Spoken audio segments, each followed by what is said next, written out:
오시는 우리 찬양 들으시고 우리 가기 시작합니다.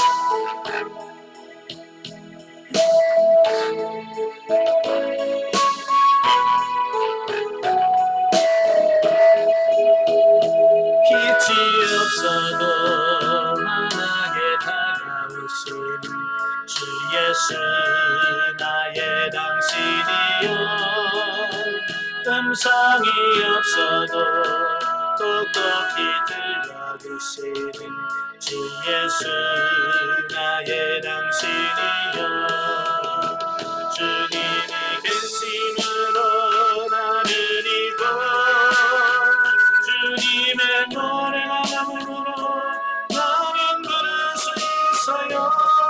주여 꽃처럼 향기 나는 나의 생활이 아니어도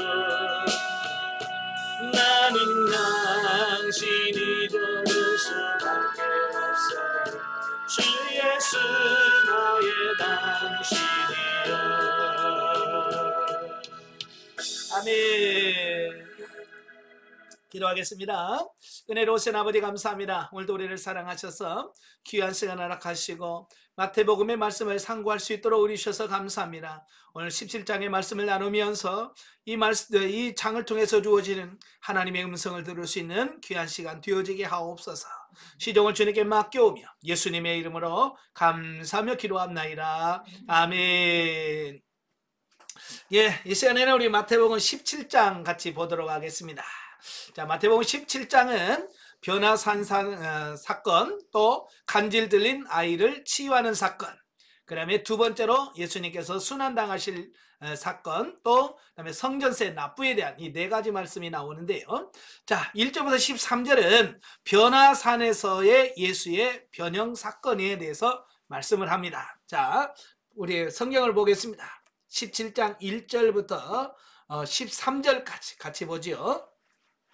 엿새 후에 예수께서 베드로와 야고보와 그 형제 요한을 데리시고 따로 높은 산에 올라가셨더니 그들 앞에서 변형되사 그 얼굴이 해같이 빛나며 옷이 빛과 같이 희어졌더라. 그때에 모세와 엘리야가 예수와 더불어 말하는 것이 그들에게 보이거늘 베드로가 예수께 여짜오 이르되 주여 우리가 여기 있는 것이 좋사오니 만일 주께서 원하시면 내가 여기에서 초막셋을 짓되 하나는 주님을 위하여 하나는 모세를 위하여 하나는 엘리야를 위하여 하리이다. 말할 때에 호련히 빛난 구름이 그들을 덮으며 구름 속에서 소리가 나서 이르되 이는 내 사랑하는 아들이요 내 기뻐하는 자니 너희는 그의 말을 들으라 하시는지라.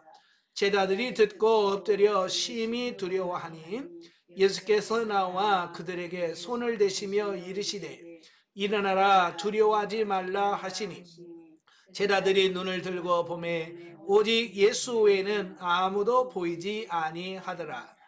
그들이 산에서 내려올 때에 예수께서 명하여 이르시되 인자가 죽은 자 가운데서 살아나기 전에는 본 것을 아무에게도 이르지 말라 하시니 제자들이 물어 이르되 그러면 어찌하여 서기관들이 엘리야가 먼저 와야 하리라 하나이까.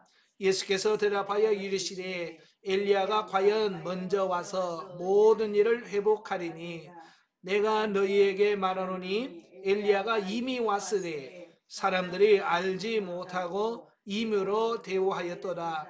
인자도 이와 같이 그들에게 고난을 받으리라 하시니 그제서야 제자들이 예수께서 말씀하신 것이 세례 요한인 줄을 깨달으니라. 아멘. 자, 여기서 이제 변화산에서 예수님께서 변화되신 어떤 변형 사건에 대한 말씀을 해요. 그러니까 오늘 이제 오늘 말씀은 그 앞장 16장에서 언급된 그 메시아이면서도 그 당하신다는 그 예수님의 순환 예고로 인하여 말할 수 없는 혼란과 당혹감에 빠져 있는 제자들에게 이제 예수님께서는 영광스럽게 변화된 자신의 모습을 보여주셨다는 거예요. 그러니까 제자들이 그 16장에서 내가 십자가 못 박혀 죽을 거라고 하는 말을 하니까 이 제자들이 완전 낙심을 했어요. 왜 낙심을 했을까요? 예수님이 죽으면, 그렇게 예수님이 그 죽어버리면 자기들이 기대했던 육신적인 기대가 다 무너지잖아요. 그죠? 그들은 지금 예수님을 따르면서, 예수님이 왕이 되면, 유대인의 왕이 되면, 그래도 한 자리 차지하려고 하는 어떤 이런 부분들이 많이 컸거든요. 육신적인 욕심이라 할까요? 자, 이런 게 있었는데, 예수님께서 그냥 나는 십자가 못 박혀 죽어버릴 거다라고 얘기하니까 얼마나 낙심이 되겠어요. 그래서 낙심에 있는 제자들에게 낙심하지 말라, 라고 말씀하시면서 그 예수님이 이루시고자 하시는 그 천국의 모형, 아름다운 천국의 모습을 잠깐 경험시켜주는 사건이 오늘 본문 말씀이다 라고 하는 거예요. 여러분 천국 보셨어요? 안 보셨지? 저도 안 봤어요. 못 봤어요. 그래서 저는 못 봤어도 믿잖아요. 그죠? 근데 이 제자들은 아직 천국에 대한 그런 확신이 없으니까 예수님이 죽으시면 아이고 우리는 끝났다, 그렇게 생각하는 거죠. 자, 그럴 때에 그 천국의 그 조금 모습을 보여주니까 그들이 확 바뀌어서 뭐라 그래. 베드로가 여기가 좋사오니, 우리가 초막셋을 짓고 여기서 그냥 삽시다. 베드로가 그런다면 그곳이 얼마나 좋았으면, 그죠? 잠깐 경험한 건데 얼마나 좋았으면 세상에 안 내려가고 나 여기서 그냥 살겠습니다. 그것도 초막 짓고. 그만큼 그 잠깐의 경험이 얼마나 좋았는가라고 하는 부분을 볼 수 있습니다.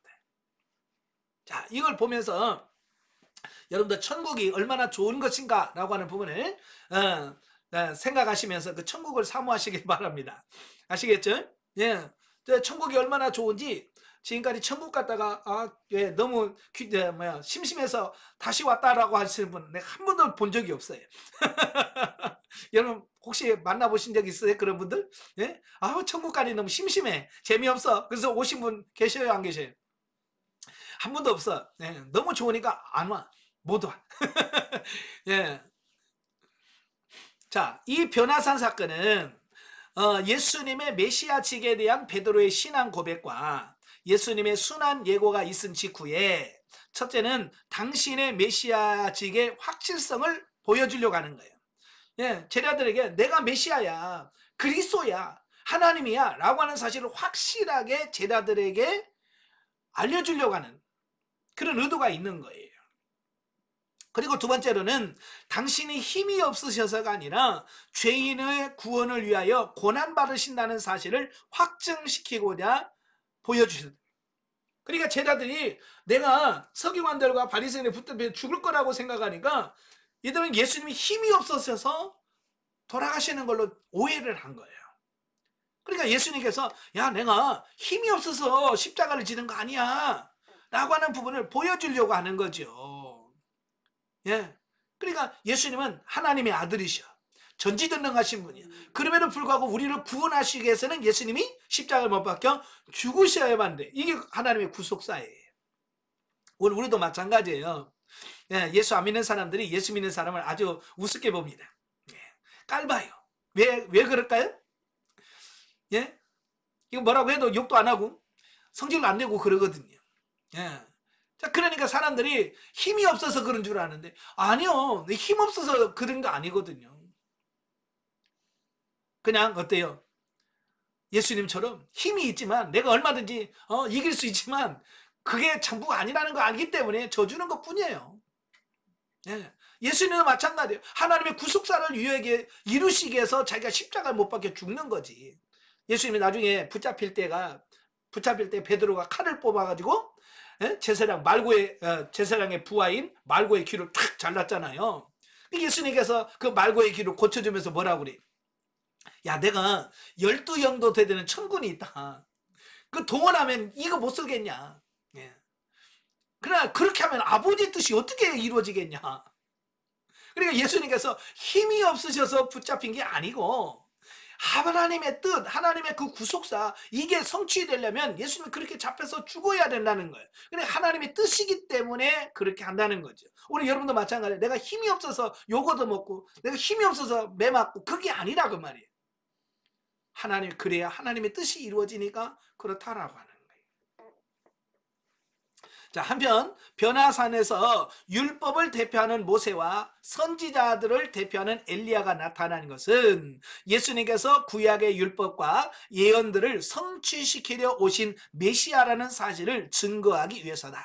예, 구약에 수많은 사람들이 있어요. 근데 그 중에서 대표하는 인물이 모세와 엘리야란 말이에요. 왜? 모세는 율법을 대표하는 인물이 모세예요. 그리고 선지자의 대표가 엘리야예요. 자, 그렇기 때문에 그 율법과 선지자를 대표하는 그 대표자들이 와서 예수님과 대화를 하는 거예요. 여기서 무슨 대화를 했겠어요? 무슨 대화를 했겠어요? 거기서 어떻게 하면 이 세상에서 이 죄인들을 구원하실까라고 하는 그 구속사에 관한 이야기를 했겠죠. 그죠? 그래서 제자들이 그 말을 듣고서 예수님께서 이러시려고 세상에 오셨구나. 이걸 깨닫도록 하시려고 하시는 의미가 있겠죠. 자, 그리고 변화산 위에서 구름 속에서 들려온 하나님의 음성이 있습니다. 5절에 보면 뭐라고 그래요? 구름 속에서 소리가 나서 이르되 이는 내 사랑하는 아들이요 내 기뻐하는 자니 너희는 그의 말을 들으라. 하늘에서 하나님의 음성이 들렸습니다. 자, 이것은 뭘 연상하냐면 바로 시내산에서 구름 속에서 울려 퍼진 하나님의 음성이 모세의 율법에 신적 권위를 부여했듯이 이 역시 메시아이신 예수님의 신적 권위를 하나님이 인정해 주신 부분이 된다라는 거예요. 그래서 시내산을 언약궤 때 하나님께서 직접 음성으로 말씀하셨잖아요. 그죠? 그래서 모세가 하는 말은 누구의 말이에요? 하나님의 말씀으로 받아들이잖아요. 그죠? 당신이 가서 말씀을 듣고 오세요. 그럼 우리는 그 하나님의 음성으로 듣겠습니다. 마찬가지로 예수님이 계셨을 때 하늘에서 직접 음성이 들림으로 이 예수님은 하나님의 신적 권위를 받은 하나님 인정하신 분이라고 하는 사실을 인정하는 그런 부분이 된다라고 하는 거예요. 자, 여기서 주는 교훈은 첫째, 장차 성도들도 영광스러운 몸으로 변화되어 영원히 주님과 함께 교제를 나누게 된다라는 겁니다. 그러니까 오늘 예수님께서 변화되어신 그 모습은 오늘 저와 여러분들이 나중에 예수님이 재림하실 때에 그 낙원에 간 영과 이 땅에서 부활한 육체가 만납니다. 그래서 이 영과 육체, 부활한 육체가 만나서 우리가 이제 뭐가 바뀌어요? 부활체로 바뀌어져요. 부활체로 바뀌면 어떤 몸으로 바뀌느냐? 오늘 변화산상에 나타나신 그 예수님 같은 모습으로 우리가 변화될 줄로 믿습니다. 바로 이제 그걸 우리에게 이야기를 해주고 있습니다. 자, 그 다음에 두 번째로 죄악에 빠진 인간의 본성은 공의로우신 하나님을 두려워할 수밖에 없으나 예수 그리스도 안에 거하는 자들은 하나님을 아바 아버지로 부르며 때를 따라 돕는 은혜를 얻기 위하여 은혜의 보좌 앞에 담대히 나갈 수 있다라고 하는 겁니다. 자, 여기서 우리가 이제 기억할 것은 뭐냐면 그 변화된 예수님의 모습 또 하나님의 음성을 듣고 나서 제자들이 어떻게 했어요? 땅에 엎드려서 심히 두려워했다. 이 하나님을 못 보는 거죠. 성경에 보면 우리 인간이 하나님의 임재를 경험하면 다 죽은 사람처럼 돼요. 그래서 구약에 보면 그 다니엘도 하나님의 형상을 보고 그냥 까무러쳐 버려요. 죽은 자처럼 돼요. 그 계시록에 보면 요한도 하늘 보좌에 올라가서 죽은 자처럼 돼요. 그러니까 주님이 흔들어서 깨우잖아요. 그러니까 이 하나님의 영광이 얼마나 센지 그 하나님의 영광의 앞에 가면 우리 인간은 그렇게 될 수밖에 없다는 것을 보여주고 있어요. 이 제자들도 그 하나님의 음성 앞에 그냥 까무라쳐 버리는 거예요. 그러니까 예수님께서 그들을 손을 대시면서 깨우시는 겁니다. 일어나라, 내려가자. 또 세 번째로 하나님께서는 성도들에게 놀라운 은혜와 사랑을 베푸시는 것은 세상에 나가서 복음 전파를 위하여 더욱 충성하도록 만들기 위함이다 라고 하는 겁니다. 그러니까 하나님께서 이런 경험을 시켜주는 이유는 너 가서 자랑해, 이건 게 아니에요. 그런 경험을 통해서 확실하게 하나님을 알고 세상에 나가서 하나님을 전하고 복음을 전하는 증인으로서 역할을 해라 그 말이에요. 그러니까 예수님 뭐라 그래요? 이거 아무 지금은 말하지 마라. 왜? 때가 안 됐으니까. 그러나 때가 되면 이걸 사람들에게 알려라. 예, 증인처럼 살라고 말씀하시는 거잖아요. 그래서 베드로도 처음에는 너무 좋아가지고 여기가 좋사오니 여기서 초막색 짓고 살겠습니다 이랬잖아요. 그러나 주님은 뭐라 그래요? 내려가라. 세상에 가서 복음을 전해라. 네가 본 것을 전해라. 오늘 여러분도 마찬가지예요. 우리가 신앙생활하면서 기도하면서 경험하고 체험한 모든 은혜들을 나만 간직할 것이 아니라 이래 사람들에게 전하는 그런 삶이 되셔야 돼. 우리는 벙어리들이 너무 많아요. 그냥 나만 은혜 경험하고 나만 체험하지 그걸 다른 사람에게 말할 줄을 몰라. 그래서 이제 가끔 우리 영성훈련 받은 친구 모여서 한번 이야기해 보세요. 그러면 몰라, 없어요, 안 해요. 그리고 말은 안 해. 물론 겸손해서 그렇다고 치지만 우리가 너무 전하는 증인의 역할을 하는 어떤 그런 사명을 잘 못 감당하지 않을까라고 해요. 그래서 여러분도 기회가 되면 여러분들이 만난 하나님, 내가 경험한 하나님, 이런 부분들을 전할 수 있는 이런 삶이 되셔야 됩니다. 아시겠죠? 자, 14절부터 21절까지 보겠습니다. 자, 14절부터 21절.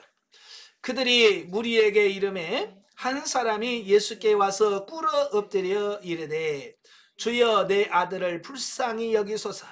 그가 간질로 심히 고생하여 자주 불에도 넘어지며 물에도 넘어지는지라.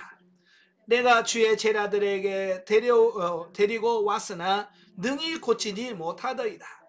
예수께서 대답하여 이르시되 믿음이 없고 패역한 세대여, 내가 얼마나 너희와 함께 있으며 얼마나 너희에게 참으리요. 그를 이리로 데려오라 하시니라. 이에 예수께서 꾸짖으시니 귀신이 나가고 아이가 이때 제자들이 조용히 예수께 나와 이르되 우리는 어찌하여 쫓아내지 못하였나이까. 이르시되 너희 믿음이 작은 까닭이니라. 진실로 너희에게 이르노니 만일 너희에게 믿음이 겨자씨 한 알만큼만 있어도 이 산을 명하여 여기서 저리로 옮겨지라 하면 옮겨질 것이요 또 너희가 못할 것이 없으리라. 아멘. 자, 변화산상에서는 지금 영광스러운 예수 그리스도의 변화된 모습을 경험하고 체험하고 은혜가 넘치죠. 그죠? 근데 변화산 밑에서는 무슨 일이 벌어집니까? 이 간질병 걸린 사람을 고치라고 그랬는데 고쳐달라고 왔는데 이 제자들이 못 고치는 겁니다. 못 고쳐가지고 어떤 고난을 당하고 있는 어떤 그런 모습이다라고 이렇게 보면 되겠죠. 자, 제자들은 귀신 들려 간질로 고생하는 아이의 병을 고치지 못해서 서기관들과 유대 종교 지도자들의 공격을 받고 있었다라고 하는 겁니다. 근데 이 모습을 보면서 뭐가 연상이 되냐면 바로 구약시대에 모세가 시내산에 올라가서 하나님의 십계명을 받고 하나님의 영광의 얼굴을 보는 순간 밑에서는 무슨 일이 벌어졌어요? 금송아지 받은 사건이 나오잖아요. 그죠? 그 변화산과 그 안에 이 삶이 이렇게 달라요. 예수님과 그와 함께 했던 제자들은 영광스러운 예수 그리스도의 모습, 또 하나님의 음성을 듣고 막 은혜가 넘치는데 밑에서는 그 귀신 들려서 간질 들린 그걸 치유하지 못해서 쩔쩔매고 있는 어떤 그런 모습, 이걸 마치 구약을 보는 듯한 느낌을 받잖아요. 그죠? 자, 여기서 외견상으로 볼 때 보면은 예수님께서 귀신 들려 고통당하는 소년을 고치지 못하는 제자들에게 믿음이 없고 패역한 세대라고 책망하신 것처럼 보입니다. 하지만 문맥의 전후를 살펴보면 이 책망은 서기관들과 그에 동조하는 모든 무리들을 향한 것임을 알 수 있다. 이런 사실은 예수님께서 자신들이 귀신을 쫓아내지 못한 이유를 묻는 제자들에게 믿음이 없다라고 말씀하지 않고 믿음이 적다라고 말씀하신 사실로도 뒷받침된다. 그러니까 이 폐역하고 악한 세대, 그러니까 그 옆에서 그것도 못 고쳐 그러면서 조롱하고 있는 그 옆에 있는 바리새인들과 서기관들, 이들을 향해서 예수님께서 책망하신 말씀이라 그 말이에요. 그래서 여기서 이제 중요한 것은 그 밑에 즉 제자들은 예수님으로부터 믿음이 없고 패역한 세대라고 불릴 만큼 불신앙적이지 않았다. 다만 그들은 믿음이 부족하여 귀신을 쫓아내지 못한 것이며 당시 서기관들과 그에 동조하는 무리들은 예수님께서 하나님의 아들이심을 전혀 믿지 않았고 완고하고 지극히 불신앙적인 자들이었던 것이다. 예.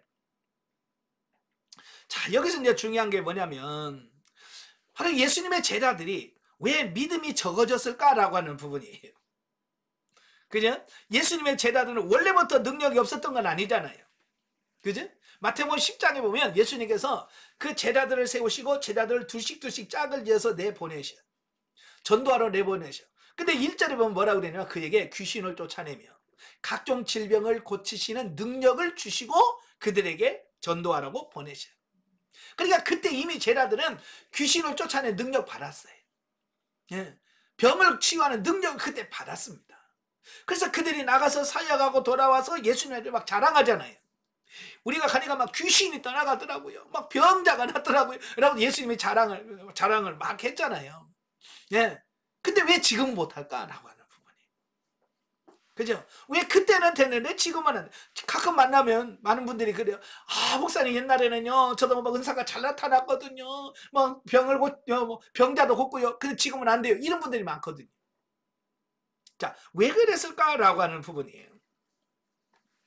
자, 여기서 이제 중요한 게 이제 마태복음에 보면 마가복음에 보면 그런 말씀을 해요. 이 본문에는 너희가 뭐라고 되어 있어요? 믿음이 작은 까닭이라 라고 되어 있지만 마가복음에는 기도와 금식 외에는 이런 유가 나갈 수 없느니라. 왜 본문에서는 믿음이 없다고 해놓고 적다고 해놓고 왜 마가복음에는 기도와 금식 외에는 이런 유가 나타날 수 없다라고 말씀하는가? 라고 하는 거예요. 이게 다른 말이 아니라 같은 말이에요. 믿음과 기도는 늘 같이 가요. 다시 말하면 믿음이 적다라고 하는 말은 무슨 말이겠어요? 기도 안 했다 그 말이에요. 아시겠죠? 요즘에도 그래. 나 기도 안 해요 라고 하는 말은 믿음 없어요 라는 말과 같은 말인 거예요. 항상 믿음과 기도는 같이 가요. 무슨 말이 이해가 되시죠? 그래서 여러분이 기도를 한다라고 하는 말은 믿음이 있다는 얘기고 기도 안 한다는 얘기는 믿음이 없다는 얘기거든요. 그래서 기도와 금식은 항상 같이 가는 겁니다. 그러니까 처음에 마태복음 10장에서는 그 제자들도 나름대로 기도했어요. 기도 생활 열심히 했어. 근데 예수님과 같이 따라다니다 보니까 기도가 점점점 줄어들어.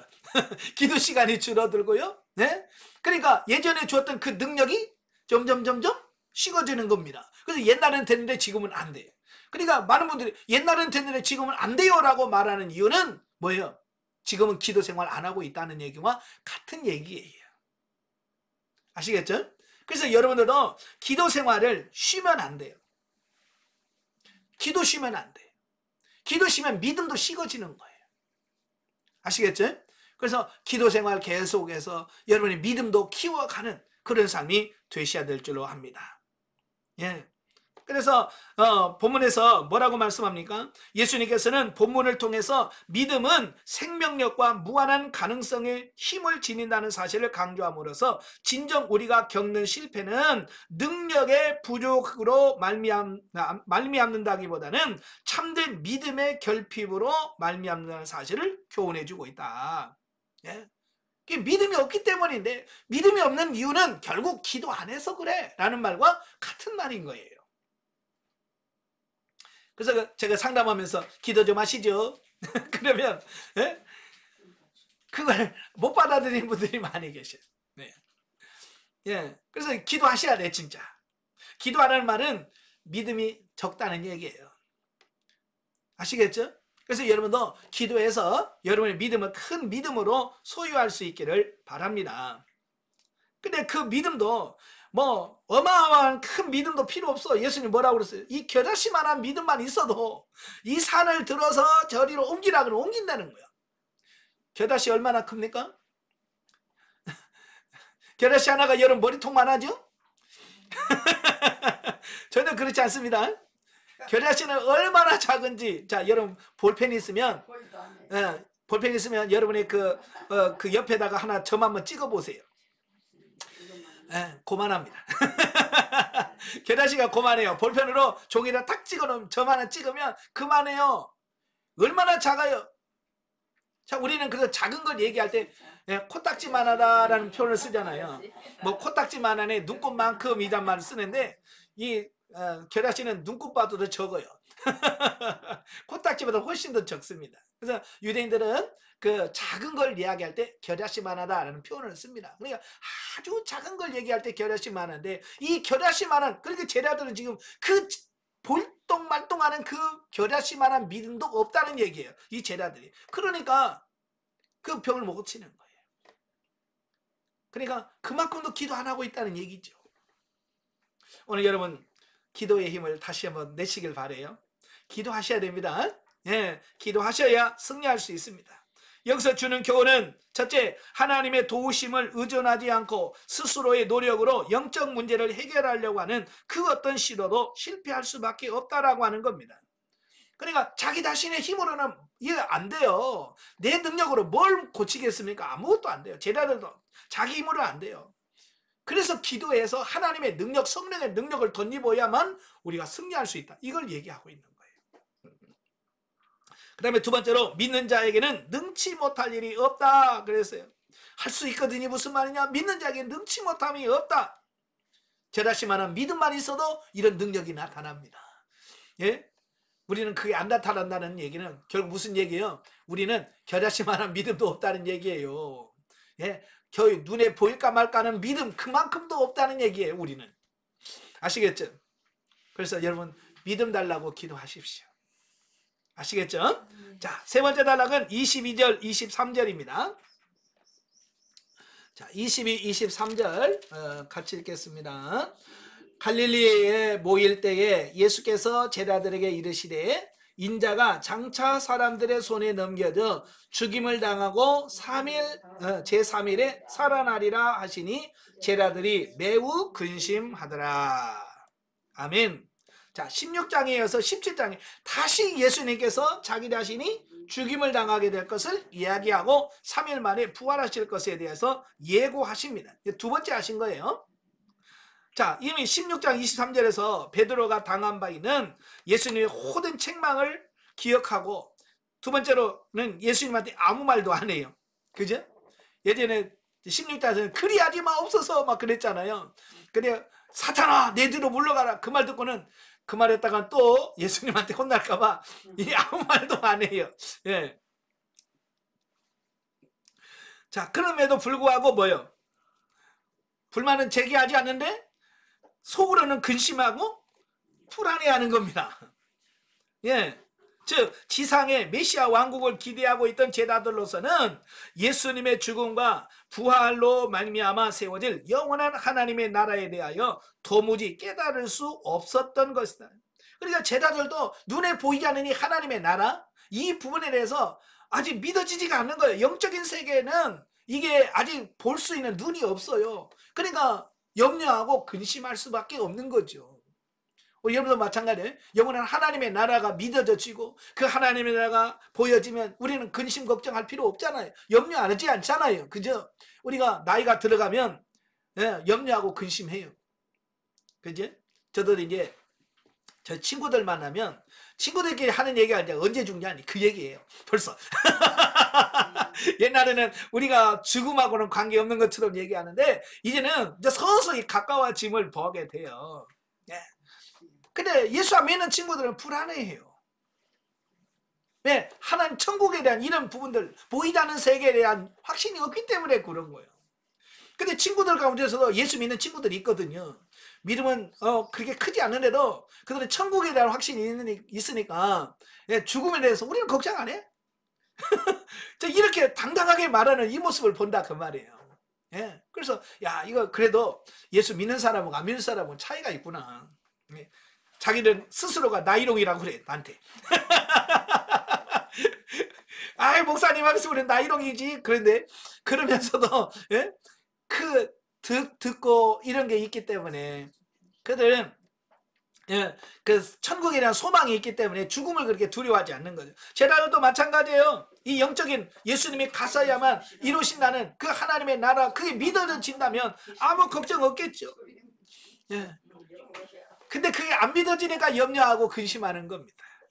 자, 예수님의 순한 예고를 들은 제자들이 심히 근심하게 된 이유는 지상의 메시아 왕국에서 누릴 수 있으리라고 생각한 부귀 영화에 대한 자신들의 기대가 무산될 위기에 놓였기 때문이다. 아까 설명드렸죠. 왜 제자들이 그래요? 예수님 왜 돌아가심을 왜 반대합니까?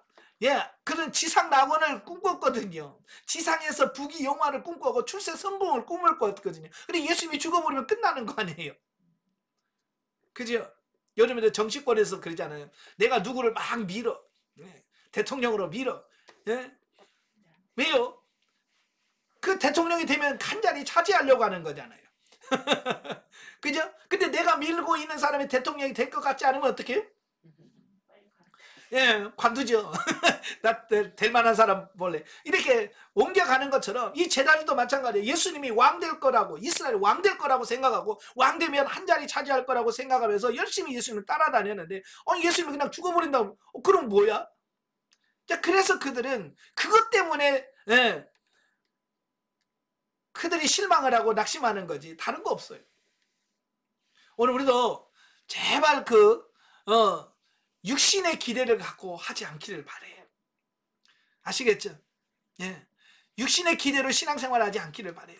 심지어 영성훈련하면서도 저도 그랬으니까 영성훈련하면서 영성훈련하면 하나 우리 교회 부흥시켜 주겠지, 성도를 보내주겠지, 뭐 이런 기대를 가지고 처음에 시작을 했어요.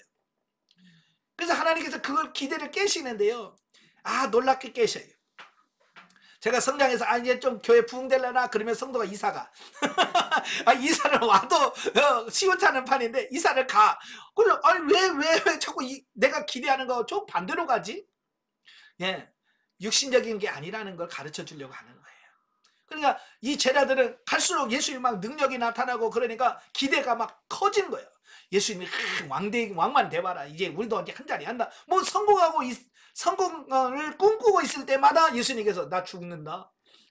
그들의 기대를 완전히 무너뜨려 버리는 거예요. 김 빼는 겁니다. 왜? 세상적인 육신적인 기대를 갖지 않도록 하시는 그런 의도가 있다라고 하는 거예요. 자, 두 번째로 주님의 말씀을 올바로 깨닫는 자야말로 모든 환난을 이기고 담대함과 평안함을 누릴 수 있다. 예수님께서 자신의 순환을 거듭 제자들에게 예고하신 이유는 실제로 그런 일이 닥칠 때 그들로 하여금 두려움에 빠지지 않게 하고 또한 믿음을 버리는 자가 되지 않도록 하기 위함이다. 예. 그러니까 예수님께서 이렇게 미리 말씀하신 이유는 뭐냐면 그런 일이 닥쳤을 때에 거기서 낙심하고 포기하는 자가 아니라 예수님께서 그렇게 말씀하셨지 라고 해서 넉넉히 이겨갈 수 있는 사람으로 만드시기 위함이라 그 말이에요. 그러니까 자, 우리나라도 그러잖아요. 남과 북으로 이렇게 나뉘어져 있어요. 그래서 가끔 민방공 훈련도 하고 그러면 우리들은 뭐라 그래? 그런 걸 왜 해? 라고 말하잖아요. 그죠? 그것이 얼마나 중요한지 모르니까. 예, 우리는 이렇게 바쁜데 민방공 훈련한다고 맨날 그래서 귀찮게 라고 하지만 실제로 전쟁이 일어났을 때는 그걸 연습하고 안 하고가 차이가 엄청나게 큰 거예요. 예. 그래서 미리 그 나중에 일어날 그 부분들을 방지하기 위해서 미리 훈련하는 것처럼 예수님도 마찬가지예요. 아무 얘기하지도 않다가 그냥 예수님 그냥 십자가에서 돌아가시면 제자들은 뻥할 거 아니에요. 그죠? 네? 그래서 예수님께 미리 그들에게 말씀하심으로 마음을 준비하고 모든 걸 준비해 갈 수 있도록 배려하신 것이다 라고 볼 수 있습니다. 자, 그 다음에 24절부터 27절까지입니다. 자, 24절부터 27절 같이 읽겠습니다. 가버나움에 이르니 반세겔 받는 자들이 베드로에게 너희 선생은 반세겔을 내지 아니하느냐 이르되 낸다 하고 집에 들어가니 예수께서 먼저 하시고 시몬아 내 생각은 어떠하냐 세상 임금들이 누구에게 관세와 국세를 받느냐 자기 아들에게냐 타인에게냐 베드로가 이르되 타인에게니이다 예수께서 이르시되 그렇다면 아들은 세를 면하리라. 그러나 우리가 그들이 실족하지 않게 하기 위하여 내가 바다에 가서 낚시를 번져 오르는 고기를 가져 입을 열면 돈 한 세겔을 얻을 것이니 가져다가 나와 너를 위하여 주라 하시니라. 아멘. 자, 예수님께서 이제 가버나움에 가셨어요. 가버나움에는 세관이 있어요. 그 세관이 있어서 그 상인들과 또 사람들 또 이런 세를 걷는 이런 세관이 있습니다. 자, 여기서 예수님이 가니까 예수님을 어떻게 하든지 정죄하고 예수님을 정죄할 수단을 찾기 위해서 이 세금 징수원들을 매수를 합니다. 그래서 예수는 왜 성전세 안 내? 이제 그렇게 도전을 하는 거죠. 그래서 안 낸다 그러면 이거 성전 모독죄다. 뭐 이렇게 씌우려고 하는 어떤 그런 의도를 가지고 있는 거죠. 그래서 예수님으로 성전을 무시하는 것처럼 소문을 퍼뜨려서 성전 모독죄를 뒤집어 쓰려는 계획을 세우고 그런 일을 진행하는 거예요. 하지만 유대 종교 지도자들이 지니고 있는 사악한 의도를 간파하신 예수님께서는 기꺼이 성전세를 납부하심으로써 그들의 음모를 분쇄하셨다라는 겁니다. 당시에는 유대인들은 1년에 반세겔, 이게 20살 이상 된 남자는 1년에 반세겔씩 성전세라고 해서 그 성전세를 내야 돼요. 그래서 이 가버나움에도 바로 그 세를 걷는 사람이 있어요. 그래서 그 세금을 걷기 위해서 내라고 하는데, 그는 예수님을 흠잡기 위해서 그런 거죠. 그래서 예수님께서는 그들의 의도를 다 아시잖아요. 그러니까 그 의도에 말려 들어가지 않는 거죠. 자, 한편 성전세는 그 유래가 애굽에서 출애굽시켜 주신 하나님의 은혜에 대한 감사의 표시로 드린 생명의 속전으로 20세 이상의 이스라엘 남자들이 성전의 유지와 관리를 위하여 1년에 반세겔씩 바치던 것이 예수님 시대까지 이어진 거예요. 자, 그런데 예수님은 사실 하나님의 아들로서 또 성전의 주인으로서 결코 성전세를 납부하지 않아도 돼요. 베드로한테 묻잖아요. 야, 왕이 세금을 누구한테 걷냐? 아들한테 걷냐? 타인한테 걷냐? 아들은 세금을 안 낸단 말이에요. 그러니까 예수님도 세금 낼 의무가 없어요. 그럼에도 불구하고 예수님께서는 성전세를 납부하신 것은 십자가 순환과 죽음이라고 하는 메시아적 과업을 앞두고 불필요한 오해와 마찰을 피하기 위해서였다라는 겁니다. 불필요하게 그 반세겔 내면 되는 걸 안 내가지고 그것 때문에 오해 사서 더 그것 때문에 고난받을 필요는 없다라는 얘기죠. 다시 말해서 온 인류의 구원을 위하여 자신을 세상에 보내신 성부 하나님의 뜻에 온전히 순종하기 위하여 성전세 납부의 의무를 친히 이행하셨다라고 하는 겁니다. 자, 여기서 주는 교훈이, 첫째, 성도들은 예수 그리스도께서 모범을 보이신 겸손과 순종을 배우는 자들이 되어야 된다라고 하는 겁니다. 그러니까 예수님은 하나님이셔, 하나님의 아들이셔. 그럼에도 불구하고 그 특권을 내세우지 않았어요. 내가 하나님인데 무슨 성전세를 내? 이렇게 않으셨다는 거예요. 그저 세상에서 정한 그 룰, 그 법을 순종하시고 지키시는 이런 모습을 보게 되어지는 거죠. 두 번째로, 성도들은 복음 전파를 위해서라면 자신의 당연한 권리도 포기할 줄 아는 자세를 지녀야 한다라고 하는 겁니다. 이게 참 중요해요. 우리는 뭐만 자꾸 주장하는 권리, 내가 누릴 권리, 이것만 주장하기 쉽거든요. 절대로 우리는 하나님의 나라를 위해서는 내가 받아야 될 권리, 이걸 포기할 수 있는 삶이 되셔야 돼요. 고린도전서에 보면 사도 바울이 하늘에서 받을 상을 이야기하면서 뭐라고 말하냐, 우리가 하늘나라에서 받을 상이 뭐냐, 이 땅에서 받을 권리를 내가 내려놓고 포기한 것이 상이 된다라고 말씀해 주고 있어요. 그러니까 바울도 다른 사람들처럼 목회자니까 야, 내 사람이 얼마 줘 라고 얼마든지 이야기할 수 있다는 얘기야. 스승이 제자들에게 가르치면서 돈 내놔, 등록금 내놔, 이건 그때 당시는 당연한 거예요. 그런데 사도 바울은 당연한 걸 내려놨어요. 그래서 자기는 천막깁는 일을 해서 열심히 돈을 벌어서 돈을 번 거 가지고 자기 먹고 사는 게 아니라 그거 가지고 교회를 세우고 교회 운영을 하고, 세상 사람들은 바보지. 그렇잖아. 왜 그렇게 왜? 네? 라고 할 수 있겠지만 바울은 그게 뭐요? 그게 내가 누릴 권리를 내려놓는 것이 하늘의 상이 된다. 여러분도 마찬가지예요. 세상에서 당연히 누려야 될 내 권리야 이거 주장하면 안 되고요. 이래 그 권리를 내려놓고 겸손히 종의 신분으로 가서 섬기는, 이게 중요한 거예요. 그 다음에 세 번째, 성도들은 세상을 살아가면서 물질적 풍요를 누리지 못한다고 해서 전혀 염려할 필요가 없다. 예수님께서는 성전세를 납부하는 데 대하여 필요한 반세겔의 돈도 수중에 지니지 못한 채 살아가셨다. 예수님은 얼마나 가난하게 사셨냐면 그 반세겔 내야 되는데 그 반세겔도 못 내는 겁니다. 그래서 한 세겔은 4데나리온이에요. 4데나리온. 4데나리온이면 1데나리온은 하루 일당이에요. 예, 하루 일당. 그러니까 반세겔이면 이틀치의 일당에 해당되는 겁니다. 요즘 뭐 그냥 평균적으로 하루에 일당이 10만 원이라고 하면 20만 원, 반세겔이 한 1년에 20만 원씩 내는 거예요. 근데 예수님 수중에는 그 20만 원도 없는 거예요. 성전들 내라 그런데 예수님은 그게 없어. 그러니까 예수님께서 뭐라고 말하냐면 베드로에게, 야, 너 가서 저 낚시해봐. 낚시하면 물고기가 올라올 거야. 근데 물고기가 올라오면 입을 벌리면 한 세겔이 나올 거야. 그러면 네 거 반세겔, 내 거 반세겔 그렇게 해서 돼. 근데 이렇게 참 이걸 보면 예수님은 진짜 돈이 없어서 물고기 뱃속에 물고기가 물고 있는 그 돈을 뺏어서 내야 될 만큼 가난하신 분이에요. 근데 예수님께서는 뭐요? 부족하셨어요? 없어요. 여러분도 이 땅에서 돈이 좀 부족하다고 해서 그것 때문에 너무 염려할 필요는 없습니다. 우리 뭐 속담에도 그러냐, 산 사람 목에 거미줄 치랴 뭐 이런 말 있잖아요.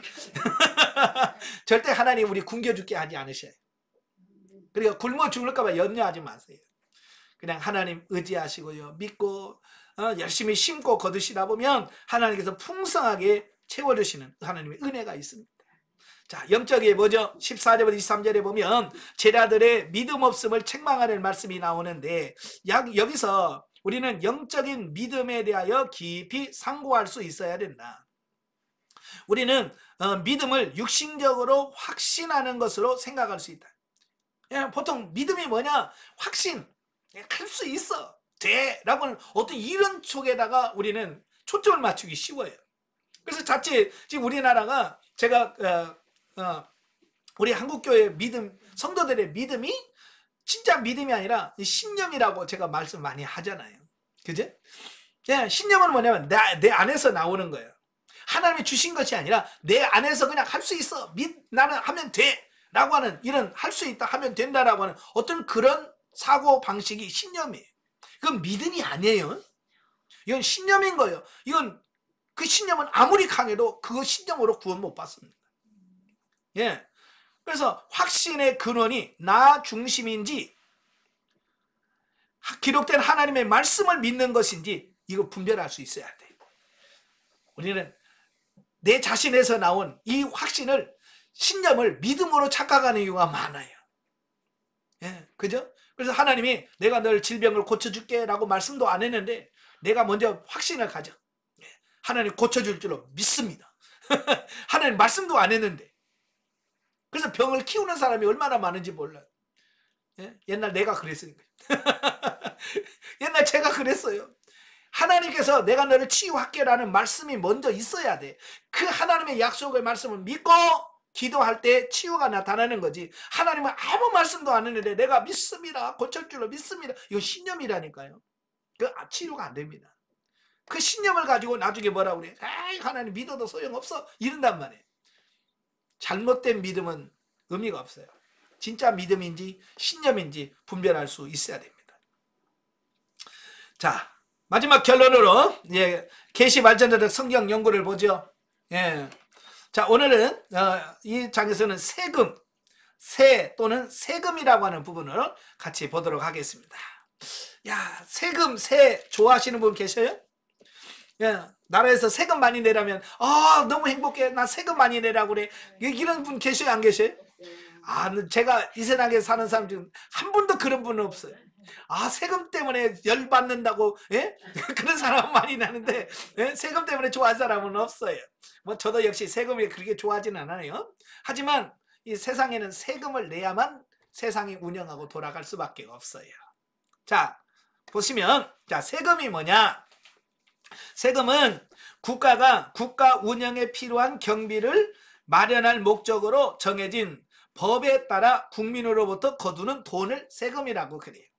그러니까 나라라고 하는 이런 공동체를 운영하려고 하면 돈이 필요한 거예요. 돈 없으면 이게 굴러가지가 않아요, 나라가. 그죠? 그래서 그 나라의 운영을 위하여 필요한 경비를 백성들에게 부담을 시키는 거죠. 그래서 1인당 얼마. 네. 이렇게 해서 걷어들여서 그걸 가지고 운영을 합니다. 예. 그래서 우리나라도 세금이 좀 많은 편인데요. 선진국일수록 세금이 많습니다. 예. 선진국일수록 세금이 많아. 그래서 세금으로 많이 걷어가지고 복지 사업을 많이 하죠. 예. 그러니까 어찌 보면 가난한 사람들은 이 선진국에 와서 살기가 좋겠죠. 왜? 나라에서 해주는 게 많으니까. 그냥 가난한 나라는 걷어가기만 하고 주는 건 없죠. 예. 자, 그러면 이 세금이라고 하는 부분은 성경에 어디서부터 등장을 하느냐, 네, 그런 거예요. 성경에서 처음 이 세금에 관해서 말씀하는 부분은 창세기 47장이에요. 그 전에 세금이 없었을까요? 그 전에 있었죠. 예. 그 전에도 나라가 있으면 그 나라를 유지하려면 반드시 돈이 필요해요. 그래서 그 필요한 돈을 걷었을 거예요. 근데 기록이 없어, 성경에. 그래서 성경의 47장 20절부터 26절까지 보면 이 세금에 대해서 처음 성경에서 기록되어지고 있습니다. 자 20절부터 26절까지 보면, 자, 그러므로 요셉이 애굽의 모든 토지를 다 사서 바로에게 바치니 애굽의 모든 사람들이 기근에 시달려 각기 토지를 팔았음이라. 땅이 바로의 소유가 되니라. 요셉이 애굽 땅 이 끝에서 저 끝까지 백성을 성읍들에 옮겼으나 제사장들의 토지는 사지 아니하였으니 제사장들은 바로에게 녹을 받음이라. 바로가 주는 녹을 먹음으로 그들이 토지를 팔지 아니하였습니다. 요셉이 백성들에게 이르되 오늘 내가 너희 바로를 위하여 너희 몸과 너희 토지를 샀노라. 여기 종자가 있으니 너희는 그 땅에 뿌리라. 추수의 5분의 1을 바로에게 상납하고 5분의 4는 너희가 가져서 토지의 종자로 삼고 너희의 양식으로도 삼고 너희 가족과 어린 아이들의 양식으로 삼으라. 야, 여기 보세요. 이게 토지법을 세우는데요. 이 요셉이 그 7년 가뭄 때 농사를 지을 수 없으니까 그 양식을 백성들에게 팔잖아요. 참 여기서 보면 요셉이 참 지혜로운 게 공짜로 주지 않았다는 거예요. 양식을 그냥 공짜로, 요즘은 참 공짜 좋아하잖아요. 사람들이 공짜를 좋아하면요, 결과가 뭐냐면 나중에 일을 안 해요. 예, 공짜 받는 버릇이 생기면요, 나중에 일 안 합니다. 요즘 젊은이들이 뭐요, 일하다가 쉬면 실업수당 주잖아요. 이 실업수당 그 맛을 들이니까요, 이 청년들이요, 그 실업수당 딱 받을 만큼만 일하고 딱 그만두고 실업수당 받으면서 또 몇 개월 동안 놀아요. 놀면서 국가에서 돈 주니까 그거 가지고 실컷 놀아. 그 떨어지면 또 직장 구해서 또 실업수당 받을 만큼만 일하고 또 놀아요. 그래서 요즘에 그걸 바꾸자고, 예? 시도하는 모습을 보잖아요. 예? 사람들이 그냥 공짜 받으면요, 그 공짜 받는 그것에 생활이 달라져요. 그래서 요셉은 공짜로 안 냈어요. 그 양식을 주면서 뭐예요? 돈 갖고 사가. 처음에 이제 돈 가지고 다, 근데 나중에 돈이 없어요. 그러니까 뭐예요? 그러면 너희 짐승 있으면 짐승 갖고 와. 그래서 짐승을 받고 다 파고, 그 다음에 다 해서 땅까지 다 국가 소유로 다 만들어요. 그리고 나서 나중에 세법을 제정할 때 땅을 다 나눠주면서 뭐라고 그래요? 열심히 농사져. 그리고 5분의 1만 나라에 대해 세금을 바치고 5분의 4는 너와 너 자손에 서. 그래서 이 세법을 딱 균형 있게 딱 정리해 놨어요. 여러분 세상에서요, 이 제일 하기 힘든 게 이 세법 조정하는 거예요. 왜? 서로 여기서 이권이 달라지거든요. 그러니까 뭘 하나 하자면 여야가 막 계속 이게 하나가 잘 안 되는 게 이게 세법이에요. 근데 요셉은 기가 막히게 세법을 다 농지법 이런 걸 정확하게 할 수 있었던 부분은 그렇게 지혜롭게 했기 때문에 그렇다라고 하는 부분이에요. 자, 그래서 이 세금을 정확하게 거두는 법을 요셉이 정리한 부분을 보게 돼요. 그래서 나라가 있다면 반드시 나라를 유지하기 위한 돈이 필요하고 세금이 필요하다. 자, 그 다음에 출애굽기 30장으로 출애굽기 30장 11절부터 16절까지 보면, 자, 이스라엘 백성들도 하나님께서 그들을 출애굽시켜 놓고 그 출애굽시켜 놓고 성막을 지어요. 성막을 지어 놓고 보니까 성막을 유지 관리해야 될 비용이 필요한 거예요. 그렇잖아요. 성막만 세워놓으면 되는 게 아니라 성막을 세우면 그걸 관리해야 되죠. 그 관리할 인원도 필요하죠. 또 돈도 필요하죠. 그래서 그걸 하기 위한 속전을 거두기 시작을 했어요. 자, 거기서 보면 다 같이 여호와께서 모세에게 말씀하여 이르시되 내가 이스라엘 자손의 수요를 조사할 때에 조사받은 각 사람은 그들을 계수할 때에 자기의 생명의 속전을 여호와께 드릴지니 이는 그들을 계수할 때에 그들 중에 질병이 없게 하려 함이라. 무릇 계수 중에 드는 자마다 성소의 세겔로 반세겔을 낼지니 한 세겔은 20게라니라. 그 반세겔은 여호와께 드릴지며. 그랬죠. 여기서 그 성막을 짓고 나서 성막을 유지하고 그걸 지키려면 비용이 필요해. 그래서 20세 이상 남자 된 자들은 반세겔씩 1년에 한 번씩 내도록 했습니다. 그래서 그걸 가지고 성전을 유지하게 되는 어떤 이런 부분들을 보게 되어집니다. 자, 그 다음에 사무엘상 9장으로 되어 있는데 8장입니다. 8장 10절부터 18절. 이제 나라가 계속 되면서 문제가 되는 게 뭐냐면 세금 문제가 대두가 되어요. 이제 세금을 얼마나 많이 거두냐에 따라서 백성들에게 불만이 있고 이제 그런 거죠. 자, 그래서 10절부터 보면 사무엘이 왕을 요구하는 백성에게 여호와의 모든 말씀을 말하여 이르되 너희를 다스릴 왕의 제도는 이러하니라. 그가 너희 아들들을 데려다가 그의 병거와 말을 어거하게 하리니 그들이 그 병거 앞에서 달릴 것이며 그가 또 너희의 아들들을 1000부장과 50부장을 삼을 것이며 자기 밭을 갈게 하고 자기 추수를 하게 할 것이며 자기 무기와 병거의 장비를 만들게 할 것이며 그가 또 너희의 딸들을 데려다가 향료 만드는 자와 요리하는 자와 떡 굽는 자로 삼을 것이며 그가 또 너희의 밭과 포도원과 감람에서 제일 좋은 것을 가져다가 자기의 신하들에게 줄 것이며 그가 또 너희의 곡식과 포도원 소산의 11조를 거두어 자기의 관리와 신하들에게 줄 것이며 그가 또 너희의 노비와 가장 아름다운 소년과 나귀들을 끌어다가 자기 일을 시킬 것이며 너희의 양떼의 10분의 1을 거두어 가리니 너희가 그의 종이 될 것이라. 그날에 너희는 너희가 택한 왕으로 말미암아 부르짖되 그날에 여호와께서 너희에게 응답하지 아니하시리라 하니. 자, 그러니까 백성들이 사무엘 선지자에 와서 우리 왕을 좀 삼아달라, 왕 좀 세워달라라고 요구합니다. 그때 그 왕을 요구하는 백성들에게 야, 왜 왕을 요구해? 하나님이 너희의 왕이야. 만약에 사람의 왕을 세우면 그 왕이 여러분 너희들에게 뭐 할 것 같냐? 예? 너희 자녀들 데려다가 일시키고 너희가 열심히 농사지면 그 10분의 1을 거둬 세금으로 걷어갈 거고 이제 그런 얘기를 하면서 왕정 제도가 세워지면 거기에 대한 세금이 걷게 되어질 것에 대한 말씀을 하는 거예요. 예. 그러니까 구약 성경에서는 이 나라가 있으면 나라를 유지하기 위한 돈. 그게 뭐예요? 세금. 예. 세금이 분명하게 존재하는. 나라가 존재하는 한 세금은 반드시 있다.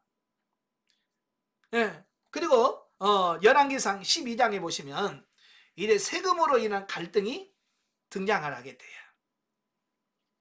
자, 열왕기상 12장에 보면 자, 1절부터 자, 5절까지 보면 자, 르호보암이 누구냐면 솔로몬의 아들이에요.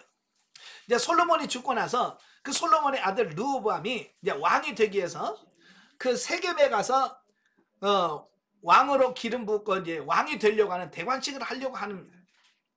바로 그때 누가 나오냐면 북이스라엘 10지파와 여로보암이 그 같이 나와서 그 르호보암에게 그런 말을 해요. 예.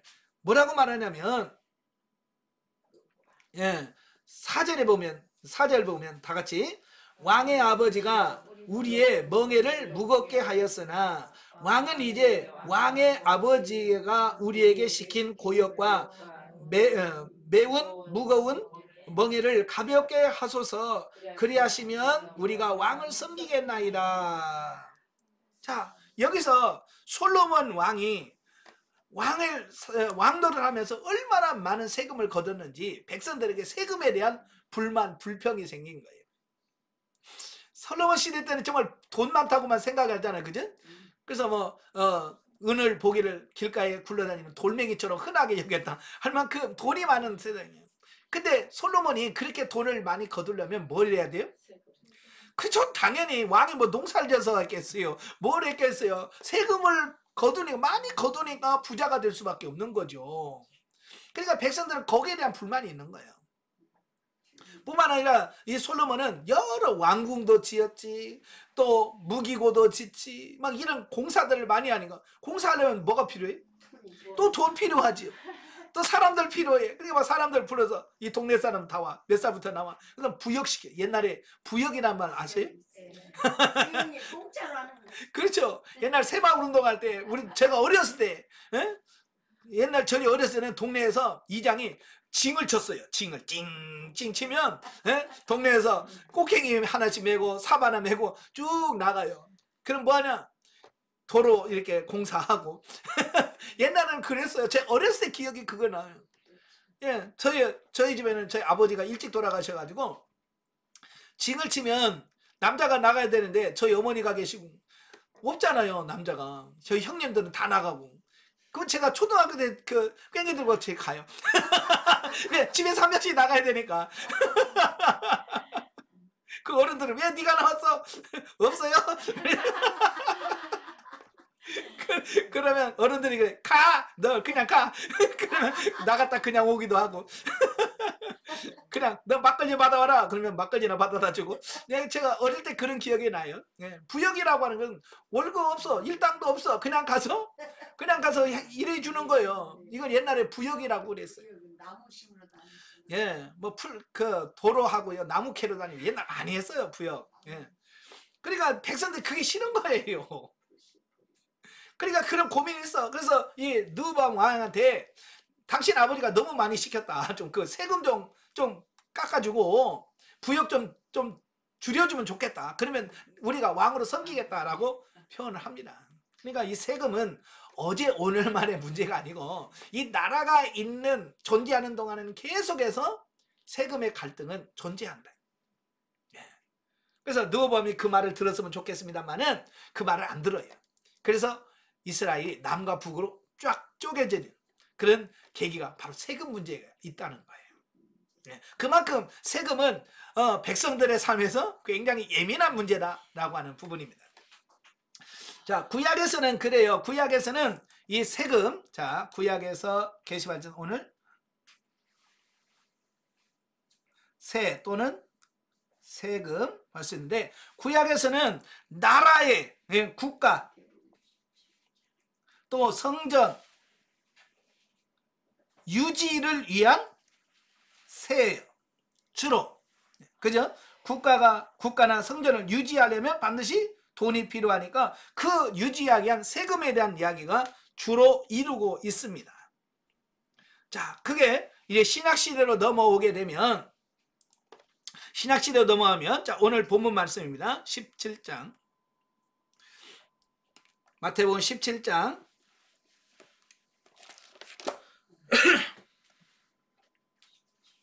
24절부터 27절 오늘 본문 말씀인데요. 아까 읽었으니까요.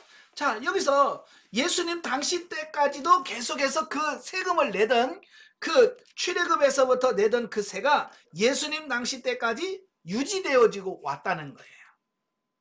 예. 계속해서 그 성전의 세는 계속해서 지금 예수님 당시 때까지 유지가 돼요. 왜냐하면 예수님 당시도 뭐가 있어요? 예, 성전이 있잖아요. 예, 예수님 당시에도 성전이 있었기 때문에 바로 이 성전을 유지하려면 뭐가 필요해요? 아, 돈이 필요하죠. 그래서 예수님 당시에도 돈이 계속 세금은 필요한 거예요.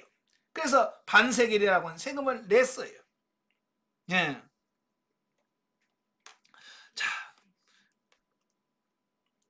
자, 그러면 이 성령시대 지금은 내야 될까요? 안 내야 될까요? 지금 시대가 바뀌었으니까 내야 안 내요? 여러분 세금 내야 안 내요? 지금도 냅니다. 예. 이 지금 세는 두 가지로 냅니다. 우리 저와 여러분들은 국가에 내는 거 있고 교회. 예. 교회에 내는 세금이 있어요. 그죠? 참, 지금 여러분들이 우리가 예수 믿는 사람이 경제적으로 조금 어려운 이유가 뭐냐면 우리는 두 군데다 세금을 내요. 그죠? 나라에다가 세금을 내고 또 교회에다가 11조 떼고 또 요즘에 교회 내는 게 얼마나 많아요. 건축원금부터 성경금부터 시작해서 또 여전도의 헌신 여전도의 회비, 남전도 회비 또 뭐 내는 게 얼마나 많은지 또 뭐 장가 간다고 내야지 또 시집 간다고 내야지 또 돌이라고 내야 되지. 예, 또 교회가 크면 맨날 아이고 또 장례식이야 또 장례식. 그러니까 교회가 크니까 예? 교회 크신 장로님들은요 맨날 장례식 쫓아다니다가 힘들대요. 그래서 이게 순번대로 간대. 워낙 성도들이 많으니까 이게 내야 될 게 너무 많아가니까 어쨌든 우리는 두 가지 세금을 내야 돼요. 자, 그게 마태복음 22장에 나와요. 마태복음 22장. 마태복음 22장에 보면 15절부터 보면 이제 헤롯 당원들이 예수님께 와서 그런 얘기를 해요. 우리가 세금을 내야 되느냐 말아야 되냐. 세금을 내는 것이 옳습니까? 아니면 내지 말아야 됩니까? 라는 질문을 던져요. 여기에 대해서 18절 예수님께서 하신 말씀이 그래요. 18절부터 22절까지 다 같이 예수께서 그들의 악함을 아시고 이르시되 외식하는 자들아 어찌하여 나를 시험하느냐 세금 낼 돈을 내게 보이라 하시니 데나리온 하나를 가져왔거늘 예수께서 말씀하시되 이 형상과 이 글이 누구의 것이냐 이르시되 가이사의 것이니라. 이르시되 그런즉 가이사의 것은 가이사에게 하나님의 것은 하나님께 바치라 하시니. 아멘. 자, 이 두 가지를 가지고 우리가 지금 고민한단 말이에요. 국가에 내는 세금, 교회에 내는 이런 비용들, 이건 하나님께 내는 거죠. 자, 이 갈등 속에서 고민하고 있습니다. 예수님께서 뭐라고 그랬어요? 국가에 낼 것은 국가에 내고 하나님께 드릴 것은 하나님께 드려라 라고 말씀을 하고 계시는 거예요. 그러니까 이 세금에 대한 부분을 명확하게 예수님께서 정리해 주셨다라고 하는 거예요. 그러니까 우리가 세금을 안 내는 게 중요한 게 아니라 내게 부여한 세금을 바르게 내는 게 중요하다. 예. 그래서 교회 안에서도 정말 나라에다가 세금을 내는 게 옳으냐 그러냐 이거 가지고 논쟁을 많이 합니다. 예. 내야 돼요 말아야 돼요? 내야 됩니다. 예. 그래서 로마서 13장 1절부터 7절에 보면 바울이 그때 당시에 나라와 국가에 대하여 어떻게 처신해야 될 것이냐 이 부분에 대해서 설명을 해요. 근데 오늘날에 보면 많은 사람들이 로마서 13장을 안 읽는 것 같아요. 특별히 정치권에서 막 뛰는 사람들 보면 이 말씀을 로마서 13장을 아예 그냥 없는 것처럼 취급하는데 아니에요. 국가와 권세 이건 하나님께서 정해주신 것이니까 이걸 인정해 줘라. 자, 그 말씀을 하고 있습니다. 예. 그래서 6절 보십시다. 6절 너희가 조세를 바치는 것도 이로 말미암음이라. 그들이 하나님의 일꾼이 되어 바로 이 일에 항상 힘쓰느니라. 모든 자에게 줄 것을 주되 조세를 받을 자에게 조세를 바치고 관세를 받는 자에게 관세를 바치고 두려워할 자를 두려워하며 존경할 자를 존경해라. 예, 사도 바울이 뭐라고 했어요? 조세 낼 사람에게 조세 내고 관세 내야 되면 내고 정확하게 세금 문제는 명확하게 해라. 우리 예수 믿는 사람들에게 요청되는 부분이에요. 예. 그래서 저와 여러분들이 이 세금 문제만큼은 깨끗해야 된다. 근데 많은 사람들이 이 세금을 이게 좀 떼어먹으려고 많이 노력을 해요. 절대 그러면 안 됩니다. 예, 제가 안양에 교회를 이제 월세를 얻으면서 계약을 갔어요. 그 주인이 누구냐면 장로님이셨어요. 장로님이 저한테 계약을 하면서 뭐라고 말하냐면, 목사님, 저 월세를 줄이는 방법이 있습니다. 그래서 아니 뭔데요? 그랬더니 뭐라고 말하냐면 다운 계약을 하자는 거예요. 그러니까 우리가 보증금이 1억 5천이었거든요. 1억 5천이었는데 1억만 그냥 보증금을 하고 5천을 떼면 그 세금 5만 원을 덜 내는 걸로 해서 월세를 5만 원 줄여주겠습니다. 저한테 그래요. 얼마나 달콤한 유혹입니까? 그냥 계약서 하나만 따로 써주면 5만 원을 적게 내는데 한 달에. 여러분 같으면 하겠어요? 안 하겠어요? 해요. 그냥 그게 문제예요. 해요 오면 문제가 돼. 제가 그랬어요. 장로님 괜찮아요. 제가 5만 원 더 낼게요. 국가에 내는 세금 떼먹으면 안 돼요. 정직하게 하셔야 돼요. 그래야 우리가 국가에 할 말을 하는 거예요.